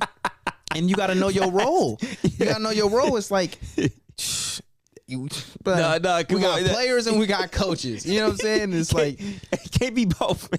Yeah, this and some players, some girls, some players are uncoachable. I've seen great players, high school, couldn't be on the team because they was uncoachable. They couldn't be under the authority of a coach. Some girls, you can't be under the authority of a man. Cool. That's why you're gonna be, a single mom. That's why you're gonna be, single forever. And it's really a mentality thing, man. I've noticed it even with a lot of family members. I noticed it's a mentality thing. Yeah. I mean, hey, first of all, the comparison with the basketball coaches and players or sports in general, that's bag work right there. That's bag work. Oh my God. Who is that man? Lord, right now. Who is that man? Mama, there goes that man. There goes that man. His name is Zeb. I'm dangerous. Nigga in the streets right now running wild. I'm dangerous. Give a free game like that. And I think one thing too, because so many people, they misconstrue, like when you're the leader, that doesn't necessarily mean, they just think like, you're really supposed to. She should benefit from being. See, I say this, and this is the analogy I gave with pimping. I'm not no pimp, but there's this common question of like, why should a woman pay? Why is she giving her money to this guy? And the reality is, it's like the same reason you would pay someone will pay for mentorship. There's people who will pay LeBron to be their mentor. That's fact. Because under his instruction, under his leadership, it's an investment. I'm going to be a better person under his leadership. Why would you pay for a trainer? Because under their leadership, you can maximize your workout. You're right. So under the leadership of her pimp, she can maximize her hoeing. He has information and knowledge and can give her guidance on how to be a better her. That's why she pays. You see what I'm saying? So when you understand that this is an investment and being under the right leadership is an investment. Your woman should benefit from being under your leadership. Yeah. And typically women want a man who's more successful, typically they want a man who's older, who has more life experience. And as someone who's older with more life experience, who's more successful, I can help make you a better you. We're not equals. We're not. Most girls don't want equals. You see what I'm saying? They typically want someone who they look up to. And so that's what it ultimately, even with the caveman days, she doesn't want a person who's equal to her. When she gets pregnant, she needs a dude who's stronger than her, who can hunt better than her. Feel safe. You know what I'm saying? Yeah. So how can I? But it's so simple. I don't see why the world complicates it. Yeah. But the world is out here it's divide and conquer, bro. They keep us divided. Whether it be through racism, classism, sexism, keep us divided. Politics. to help conquer us, to help control us. Yep. You know what I mean? Yep. Even to elaborate on that, I was talking with my detailer today, and we had a conversation about divide and conquer, about how religion, how Democrat and Republican is the biggest conquer divide thing to happen to this world. And I don't even want to get too involved into that, because saying political thing is just say I'm not the biggest fan, and I'm just a fan of people being good people. Damn it, just be good people. No, literally, this shit is be good people. Hard. Not rocket science, bro. It's not hard. Just be good people. But yeah, that was an amazing history lesson and lesson in general with Zeb. I think a lot of people can learn from. Man, that's, like I said, that's strong conversation right there. And my thing is, I always tell people, man, it's like, think for yourself. I'm not saying I'm just a regular dude, right? I might be completely wrong, but think for yourself. Does this logically make sense? Does it logically make sense, the things I'm saying? And if it doesn't, then, but I genuinely think it does, and I could tell you why I think logically. Just like with the sleeping with a lot of people, I can logically break down why it's repulsive to be with a girl. And then even when you talk about paternity, you gotta understand, birth or DNA test, that's a modern invention. For most of humanity, I don't know who the baby is. I can only assume, I'm hoping it's mine, but the reality is, if my girl slept with you, another light skin, you could have been the father. So that's another reason why girls, sleeping with a lot of people was something that a dude didn't want to commit to, was because it's a why would I want to invest all my time, attention, and my life raising a kid that's not potentially mine? If she slept with the whole neighborhood, you see what I'm saying? Facts. They didn't have DNA tests. Facts. So that's one of the reasons why virginity was so valued forever. Yeah. Was because I needed a woman who I knew, I'm the only person who's been inside of you. Facts. So that kid has to be mine. So there's so many logical reasons I can say, yeah, this is why guys don't like this. This is why women are shamed for this. And shame is good. Shame. People act as if shame is bad. Shame is good. We shame pedophiles. We shame things that are negative. You shouldn't be this. They say you shouldn't fat shame, but it's like, you shouldn't be proud of being unhealthy. You're literally killing yourself. We shame dope heads. Like, you shouldn't be a crackhead. Like, shame is good. We shame things that are negative. People just don't want to be shamed for their bad decisions. They want to smoke every day, but don't shame me for it. They want to sleep with the whole neighborhood, but don't shame me for it. I want to eat myself to death. Right? The biggest killer in the world is what? Heart disease. I want to kill myself, but don't shame me for it. No, I'm going to shame you for your bad decisions. It went back to what you say about friends. Real friends. Oh my God, I'm in my bag. Hey, chill. Hand me that camera bag over there. God. Hand me that camera bag. Listen, it goes back to the friends, right? Talk to me. Big bag. In that camera bag right there. Listen, it goes back to the friends. You need friends that tell you that's not shame. You should be ashamed. My nigga, you been laying around all day? You ain't been productive? In that bag. I got a homie that calls me every other day and he says, what you accomplished today? What you accomplished today? You feel me? Like, that's a good question. It's like, bro, what did you do today that was productive? Did you have a productive day today, or you been slipping up? That's a quality check-in right there. You feel me? A quality check-in. Quality check-in. My God. Wow. That's a quality check-in. It's like, bro, what did you do today? Oh, I hit my workout. I've been in my bag. I've been in my bag. Hey, what? Then I'm on his line. What you do today? And it's like you gotta, bruh. Shane. Hey, look. Before the bag get too get too big, man. You know what I'm saying? We're lost in the Come bag. on, man. That's free game, free knowledge for y'all, man. The rest of it you can get on Patreon. I swear to God. But I do have a few questions. Nah, yeah, I want to ask you on some more of a lighthearted side of things. Talk to me. Kind of test your mental what's the word? Mental capacity. Talk to me. That might be effed up. Capability. There we go. All right. Listen closely. Mm-hmm. Larry's father has 4 sons named 10, 20, and 30. What's the 4th son's name? Larry's father has 4 kids named who? 10, 20, and 30. What's the 4th son's name? Larry. Come on now. Gosh damn it. This Come on mother. now. Okay. He wanted him. Okay, hold on. This man? Hold on. God. Okay. What was the tallest mountain before Mount Everest was discovered? Is Mount Everest considered the tallest right now? Right now, yeah. So So then, what was the before tallest? it was discovered, it was still Mount Everest. Oh It just my wasn't discovered gosh. yet. Oh my. You know what I'm saying? gosh. Unless there's mountains we don't know about. Damn. You know what I'm saying? Okay. All right. Gotta That's come okay. forward. I mean, another one.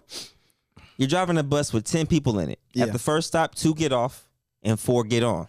At the second stop, 3 get off and 1 gets on. Hold on now. Let's talk about it. Come on now, You mathematics. said 10 people. That means I'm one of them. Come on now. I know this. 9. So you said 2 get off. Okay, bam. And then 4 get back on. Yep. So, it went from 9 to 7. 10 people, 2 get off, 4 get on.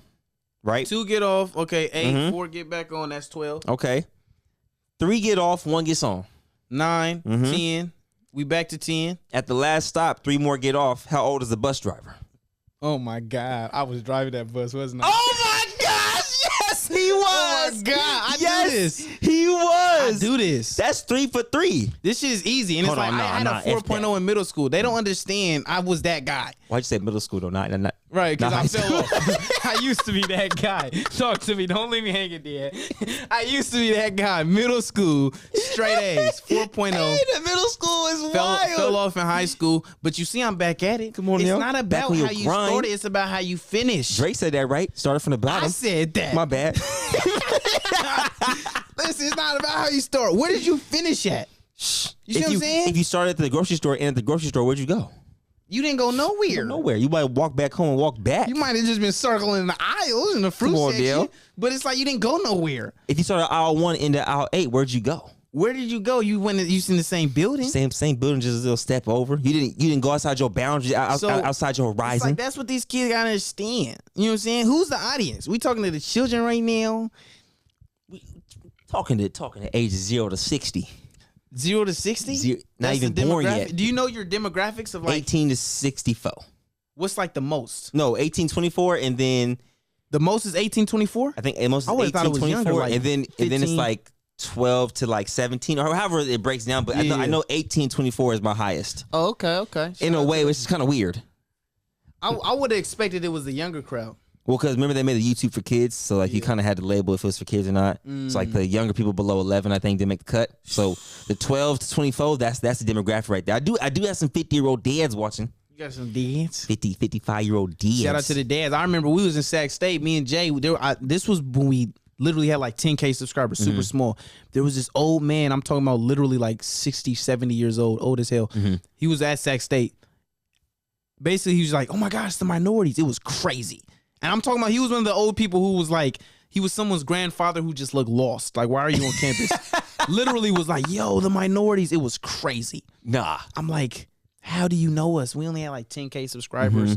You know, we've been celebrities for a minute. He was now, tapped in. Long story short, you know what I mean? You know what I'm saying? And like I said, it's what do the pimps say? It's I don't know. I don't pimp. I don't either. I don't know what they're talking about. It's a party when bosses get together. It's always a pleasure when bosses get Minorities. I got a backyard together. Is legend this jersey when we somewhere up in wrapping it there. up? We could keep going. It's y'all world though. You know what I mean? I am in y'all house. True. How you feeling? You know what I'm saying? I'm yawning, but I'm cool. He's yawning. You know what I'm But he saying? cool. I mean, look. I mean, I do have. We could go anywhere. I just have one more question. Didn't you like that pimp analogy though? I did Why like they that. pay? It makes you want to pay. I don't agree with pimping, but like, Why not? I agree with the You know analogy. what I be thinking though? It's like, but you got what is pimping? You see what I'm saying? But okay, we won't get in that discussion. But the point is, it's like, bruh, she pays and she should pay. I'm telling my girl, like, yeah, you should pay me. Not should, you will pay me. At all. I've told a girl this. Look, I'm like, if you want to be my girlfriends pay me everything they got. I swear to God. Hey, I've told 2 girls that they was both down, but they didn't fit the qualifications, so they didn't pay me. But they didn't make the first round process. They didn't pass the first round. They didn't make it, but then I be thinking like on a logical. Let's get back logical. If most girls when they got a boyfriend, typically they don't need their wallet. He pays for everything, right? Especially a dude like me, I pay for everything. So that's respect. If I'm gonna pay for everything, cool, no problem. But if I'm paying for everything and you're keeping your money, then I'm just being exploited. It should be our money that I'm using to pay. So if you got, you know what I'm saying? So if I got, and really it's a benefit. Let's say I got $100, you got $10. By giving me your 10, we have 110. I spend our money on us. But if I'm just spending my money and you get to keep all your money, I'm just being exploited. It's interesting. My money is our money, but her money is her money. That sounds like exploitation to me. 100%. My money is our money. I spend my money on us, but she keeps her money. I think all of us have been being exploited recently, and we need to stand. We need to revolt. we need to put 10 all toes these down. women should be paying us. I'm a firm believer. She should be paying us. Okay. If I'm paying all the bills. Can I say this though? So me and my girl, she's an RN. She makes good money. Yeah, you need to be making that good money. I gotta step by direct deposit, right? See, you know what I'm saying? Her money goes straight to you. But I feel like it's reciprocated though. Like I help her out, she helps me out. We get our own stuff when we want to get stuff. I don't always pay for every single thing. I will say, just a quick little side note, my girl occasionally does like to treat me. Yeah. I'm not gonna fight if she want. You know, if you want to pay, go ahead, baby. You feel me? But it does feel good to pay for your girl. But for instance, my girl owns a crib, I own a crib, right? So I don't pay for a crib. That is true. Right? That is true. That is so true. When we're married, that's a different type of discussion. Whole different. Knowing that she brings a level of financial security, stability, because you got to think of RN, they kind of know when their checks coming, how much you're gonna get. Entrepreneurs, we technically don't. Right. 1 month could be higher than the other. Right. So I feel like it's always okay to have a stability partner as well, as far as a loving partner. Now it definitely does help when she's bringing it in. Like that's the perfect situation for me, because it's like we can come to the table and we've already talked about it, paying half of the bills, right? Because like you said, we don't want to be exploiting one another. We're one's paying, one's holding. I feel like we all come to the middle, we meet, boom. If someone's having a down month, needs some help, we step in. Always have a down month. Oh wait, babe, I'm having a down month. I'm having a down year. I'm having a down 10. I'm having a down decades. Pay everything. Pay it all. You know what? I'm having a down century. I'm down. I'm down permanently bad. down. I am down. I can't make no more money. I'm not filing no taxes, nigga. I'm a house father. But I think an important thing is, because I will say this, right? I do have perspectives on things, but I think most importantly is do what works for y'all. It's your relationship. It's your team. Yes. Right? Going back to it's your last name. So my ideal girl might not be your ideal girl. Yeah. My ideal situation might not be your ideal situation. So I explain kind of how I look at things, but that doesn't necessarily mean it's 100%, what works for you. But there are certain gender roles that I do believe in overall, but as far as your relationship, I really don't care what people do. But I think that there are certain things, certain aspects that the relationship it's more beneficial if it runs this way. Even when we talked about leadership, you can have a relationship where a girl leads the household, but from my experience from women, right, and just observations and all this, that, and the third, it's like 9 times out of 10, it's more likely it's not gonna be a healthy relationship in the long run. It's gonna be a little difficult. She's gonna resent you over time, and it's not gonna be healthy. So when I do give advice, I give what I think is generally good advice for most people, but your relationship, you know what I mean? Do your thing, man, and understand it's your last name. It's my last name. You see what I'm saying? Katy Perry got his last name. I think people Tyler Perry. People got to take pride in their family. This is your last name. So it's like, I know so many dudes who are scared to enforce boundaries in their relationship. I got a homie. This dude got millions of followers. I'm not gonna say his name. millions of followers. You would know him if I said his name. I'm assuming they would know him for sure. But he be calling me like every other month asking for like relationship advice. But it always centers around like Instagram. And it's always like, my girl posted this picture. You know, you think I'm tripping or that was kind of too far? Or she posted this caption. What you think she meant by that? You think I'm overthinking it? Or it's always revolving around. And it's like, bro, why? Just if you're not cool with this, make it clear that you're not cool with it. You know what I'm saying? That's like, but dudes be having a fear going back to cancel culture and just the shame. It's like people are scared of like, I don't want her to think I'm insecure if I create this boundary. You know what I mean? Bump that. It's like, bro, these dudes. You know what? I mean, I'm not afraid to establish. If you're not boundaries. cool with this, establish your boundary. I feel like on both ends. Right. Like if she's not cool with something, she's able to tell you like, hey. Right. And that determines if we compatible. You know what I'm saying? I need you to pay all your money to me. If she's not cool with that, no, that's my boundary. Literally. Listen, if she's not cool with that, cool. We not compatible. I'm not compatible with a girl who's not paying me. That's just me though. I can't speak for other dudes. Oh my gosh. Who's she paying if she not paying me?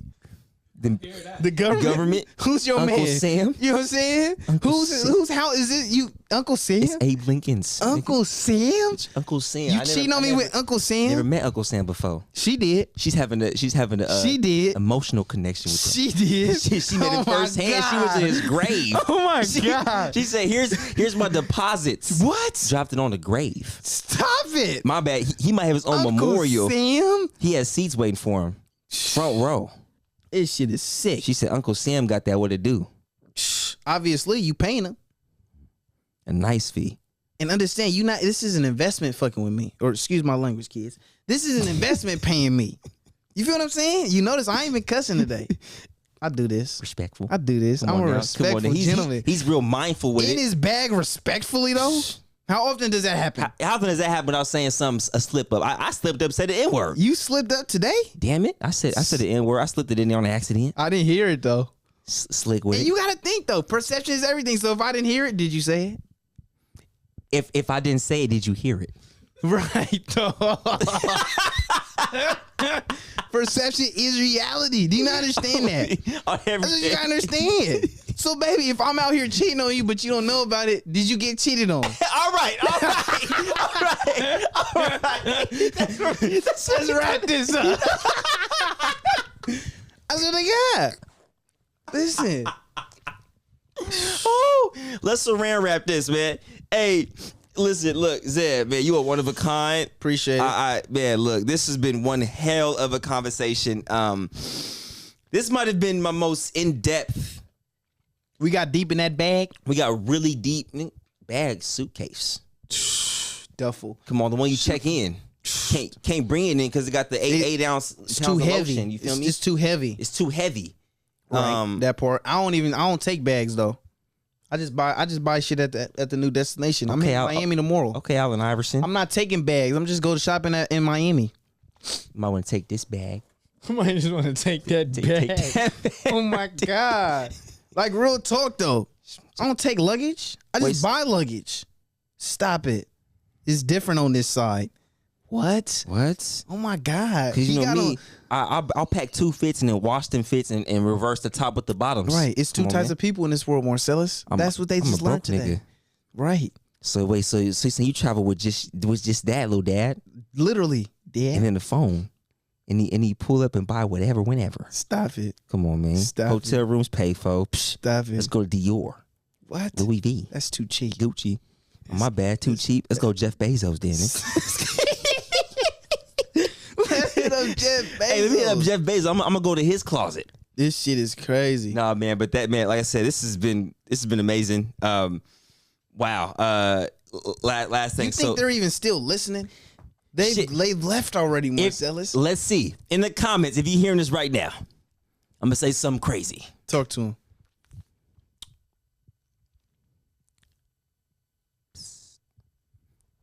So if we see a psst in the comments, that means they hear right now. That was even uncrazy. I'm bullshitting. Excuse my language. Wow. Whoa. Yeah, this needs to cut Word to mother, son. This needs to cut Word to mother, son. Wait, so last thing. So you saying you gonna go to Miami with no bag, no nothing? You get on the plane like this? Stop it. And I take a backpack. I take a backpack. So you don't check luggage. Nah, I never check luggage. I'm gonna have to try that. So y'all check luggage? Just pack a bag and shoulder work. Can't relate. Wait, so you send me I can't relate. So when you buy something, where does them I clothes just go? throw it away. Do you understand? So whatever you I don't save money because I make money. I spend money because I make money. You understand? So when you go there, I go places, I buy shit, and I leave. I went to you know what I'm saying? So you go to Miami and you buy a fit, throw that fit away, Right. and then when you came with, put that back. Miami can have it. So then you put that same fit you came with back on to come back to Sac. Literally. I bring my same clothes back every time. I'm not going to leave this in Miami. Too valuable. No wash. No wash. Dirty nigga. Dirty draws. Dirty draws. Hey, I do want you to lock into your camera right here, man, and say a few last words to people. Give them some words of advice to want to be content creators, people who want to be entertainers, inspiring influencers. I got you. Because you influence cultures. I try. Knock it off, man. I mean, not knock it off. Knock it down. My advice to the people, right? Anybody who wants to be a creator, whether it's music, YouTube, whatever, is it's really two secrets to success. It's about good products and marketing. That's it.